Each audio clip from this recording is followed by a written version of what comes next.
unfortunately অসমীয়াত unfortunately এই শব্দটোৰ অৰ্থ হ'ব দুৰ্ভাগ্যজনকভাৱে বা দুৰ্ভাগ্যক্ৰমে বা দুৰ্ভাগ্যবশতঃ অহা এই দুটা বাক্যৰ সহায়ত আৰু বেছি ভালকৈ বুজি লওঁ I wanted to help but unfortunately I was busy মই সহায় কৰিব বিচাৰিছিলোঁ কিন্তু দুৰ্ভাগ্যজনকভাৱে মই ব্যস্ত আছিলোঁ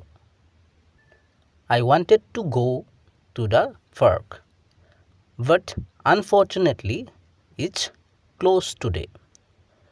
মই পাৰ্কলৈ যাবলৈ বিচাৰিছিলোঁ কিন্তু দুৰ্ভাগ্যবশতঃ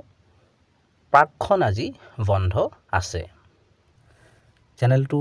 ছাবস্ক্ৰাইব কৰি ল'বা কাৰণ এনে ধৰণৰ ভিডিঅ'বোৰ ইয়াতে পাই থাকিবা